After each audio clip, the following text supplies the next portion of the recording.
ಅತಿ ಕಡಿಮೆ ಮೊತ್ತಕ್ಕೆ ಅದಾನಿ ಕಂಪನಿ ಟೆಂಡರ್ ಸಲ್ಲಿಸಿದೆ. ಅಂದ್ಹಾಗೆ ಟನಲ್ ರಸ್ತೆಗೆ ಜಿಬಿಎ 17,698 ಕೋಟಿ ನಿಗದಿಪಡಿಸಿದೆ. ಕಾಮಗಾರಿ ಟೆಂಡರ್ನಲ್ಲಿ ಅಂತಿಮ ಹಂತಕ್ಕೆ 2 ಕಂಪನಿಗಳು ಮಾತ್ರ ಅರ್ಹರಾಗಿದ್ದು ಬಿಡ್ ಸಲ್ಲಿಸಿದ್ರು. ಈ ಪೈಕಿ ಹೈದರಾಬಾದ್ನ ವಿಶ್ವ ಸಮುದ್ರ ಗ್ರೂಪ್ಸ್ 25,474 ಕೋಟಿ ರೂಪಾಯಿಗೆ ಬಿಡ್ ಸಲ್ಲಿಸಿದ್ರೆ ಅದಾನಿ ಗ್ರೂಪ್ಸ್ನಿಂದ 22,267 ಕೋಟಿಗೆ ಬಿಡ್ ಸಲ್ಲಿಕೆಯಾಗಿದೆ.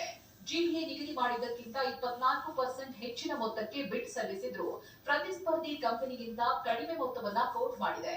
ಹೀಗಾಗಿ ಲೀಗಲಿ ಬಿಡ್ ಪಡೆಯಲು ಅದಾನಿ ಕಂಪನಿ ಮೊದಲ ಆಯ್ಕೆಯಾಗಲಿದೆ. ಇನ್ನು ಯಾರು ಎಷ್ಟೇ ಬಿಡ್ ಮಾಡಿದ್ರು ಸರ್ಕಾರ ನಿಗದಿ ಮಾಡಿದಷ್ಟೇ ಕೊಡೋದು ಅಂತ ಡಿಕೆಶಿ ಹೇಳಿದ್ದಾರೆ. ಬಿಡ್ಡಿಂಗ್ ಎಲ್ಲ ಟೈಮ್ ಮುಗಿದಿದೆ, ಇನ್ನು ನನಗೆ ರಿಪೋರ್ಟ್ ಬಂದಿಲ್ಲ. ಅದರ ರಿಪೋರ್ಟ್ ಬರ್ಲಿ, ಆಮೇಲೆ ನಾವು ನೋಡಪ್ಪ 10,000 ಕೋಟಿಗಾರ ಹಾಕೊಳ್ಳಿ.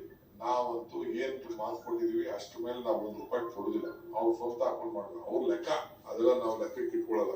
ನಮ್ಗೆ ನಾವೇನು ಸರ್ಕಾರದಿಂದ ಕೊಡ್ಬೇಕು ಅಂತಿದೀವಿ ನಾವು ಅಷ್ಟೇ ಕೊಡೋದು.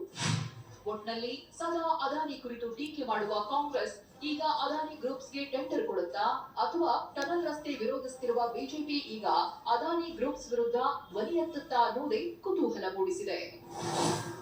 ಕಿರಣ್ ಸೂರ್ಯ.